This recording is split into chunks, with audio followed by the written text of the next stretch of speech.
This child was before we can actually...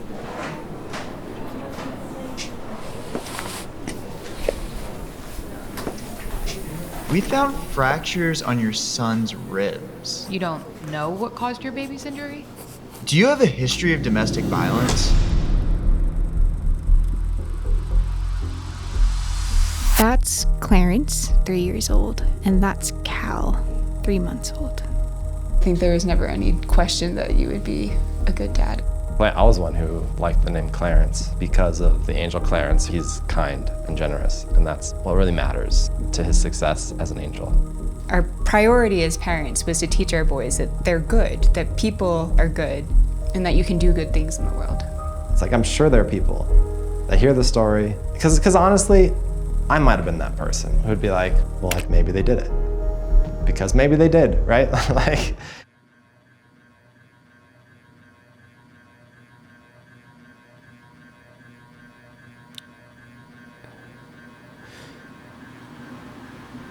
So this whole thing started with a report. Commonwealth of Massachusetts, Department of Children and Families, Child Abuse Neglect Report 51A.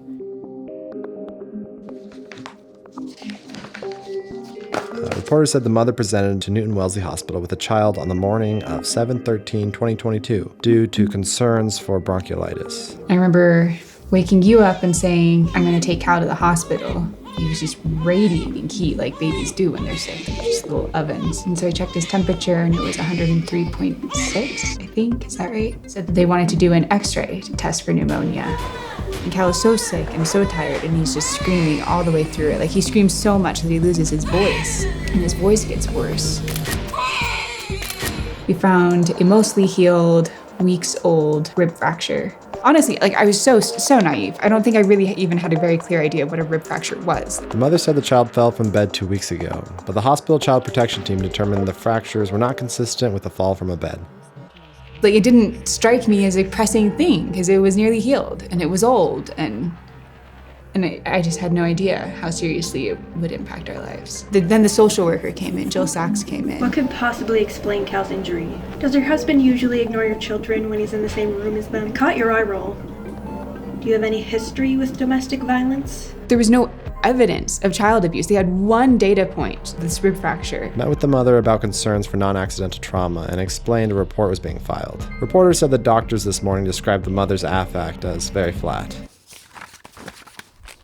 Reporter said the mother rolled her eyes.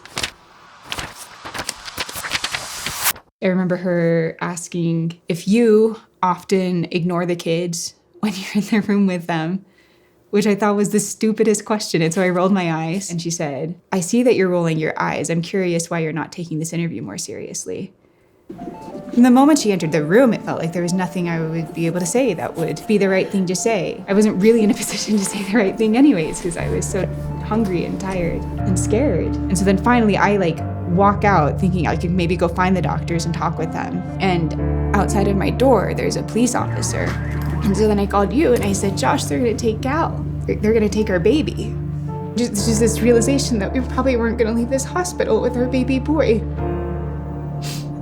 And I didn't know what was gonna happen to Clarence or when I would see our kids again. Just remember that I couldn't talk because I was crying, and it was that sort of like unbreathed, you can't breathe sort of crying. Emergency response worker Piedade and Riviera presented to Newton Wellesley Hospital to meet with the family. Due to infection, emergency response workers remained by the door and greeted the parents. Father was holding Cal and soothing him. Cal was sleeping and appeared to be comfortable in Father's arms. Clarence was in the toy room and playing with cars and other objects that were provided to him. Clarence? Clarence, can you answer my question? Clarence? Father initially began the interview expressing frustrations regarding how his wife and son had been treated. I definitely was upset. I felt like you weren't treated very well. You were obviously very stressed all day, and they just sort of surrendered our parental rights, so quickly. I remember they gave me a pamphlet, which was like a little propaganda pamphlet. It had a bunch of pictures of people smiling, said things like, work with DCF, they're gonna help you, and it turns out after the interview was over, she was like, so here's how things will proceed from here. In the best case scenario, we'll be monitoring you for 60 days. And the worst case scenario, that the government will take custody of your kids. But then it was a miracle, right? Like then they came in and said, they've created a safety plan and you're gonna be allowed to leave and you can go. I remember Cal waking up in his bassinet the next morning and smiling. And it was just like this beautiful moment of like, we're all home.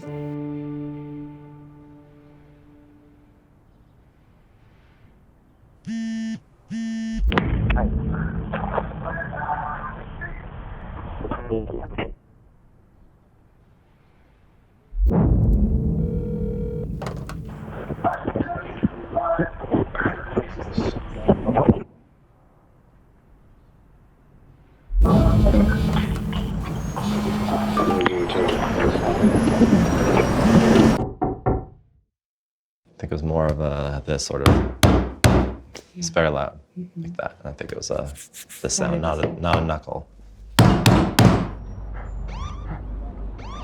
Somehow I just knew what it was. They're here to take our kids.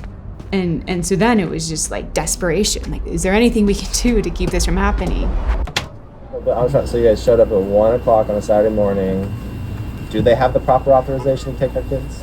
I'm not gonna be talking. We're waiting for people to make decisions. Videoed and from what I understand, yes. There's an emergency order. DCF agents were here to take the kids, but I thought maybe the police officers could be persuaded that like this can't be legal. So you can take kids without Yes, I've done it before. they were just sure, they assured me that this is legal. And without any sort of paperwork.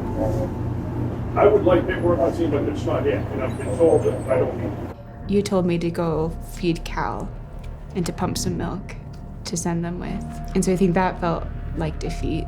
Like I went and woke up Cal and I fed him. And then I went and I sat on Clarence's bed and I rubbed his back.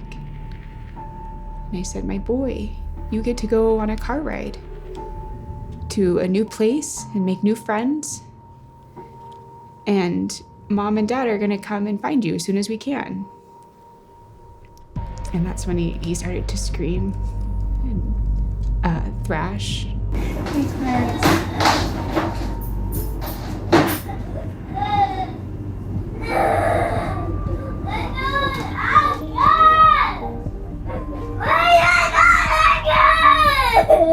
it's patrol of what day happens. It happens when it happens. Like sometimes it happens on a Wednesday, right? But you admit that this is adding 2 days of trauma to our children. I walked over to our neighbor, Blanca, who had come out, and she just held me while I cried. Because I couldn't bring myself to watch them drive away. And they were gone. Yeah.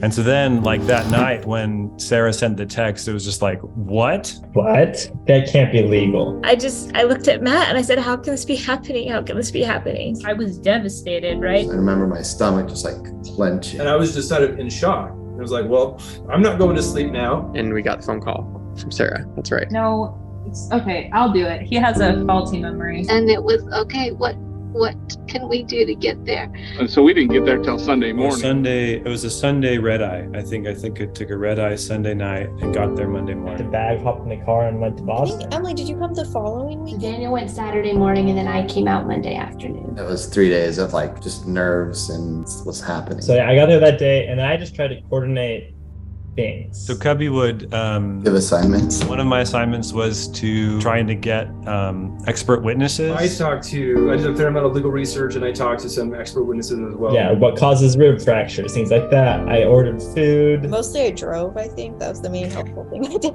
We had done a lot of research on like what the options were and placement with family. We knew that Josh's just family was in town. That if family is in town, they're supposed to give the kids to the family first. And you spent time afterwards trying to get those like character witnesses and stuff like that. 74 pages of character witnesses. Because we were like, maybe if we just tell them they're good parents, then it will be okay. Like, that's what we should do. Are the most gentle, compassionate, careful, conscientious parents of any of us. Sarah and Josh? Are you kidding me? These two? Really?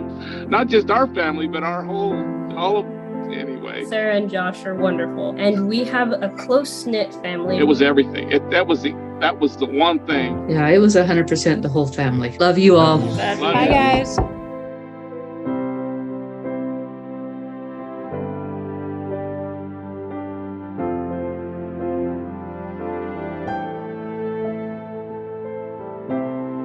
It was completely unbearable. We didn't know where they were. They were at some stranger's house. We didn't know them, didn't love them, and that they didn't know.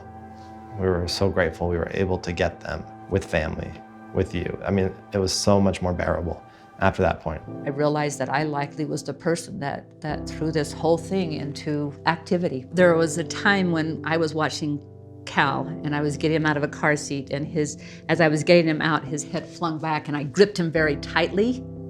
I knew I had hurt him. And you remember when you hurt a child, right? And I remember feeling so bad and just putting him up and just holding him just warm and tight and just moving around. But when we started to realize that this was the likely cause, I just felt sick to my stomach that I could have not just caused the rib injury, but caused this whole trauma for you and Sarah. And several times I apologized to Sarah, just saying, oh, Sarah. It was a month later, but we won and we got the kids back, conditional custody, so we still had to endure all of DCF's interventions, but we got them back. From when we got our kids back, we were committed to we weren't going to be victims. We were going to use this to grow in empathy, to help our children grow. They were going to grow up and this was going to be a point in our family. When they knew that their family was there for them, that our family came together in a way that they had never come together before. Do you remember the letter we wrote? I do. We want you to know that we miss you and we wish we could be with you. You bring us so much joy. We want to see you very soon. And we love your eyes and your nose and your ears and your teeth and your tongue and your chin and every bit of you. Love forever. Mommy.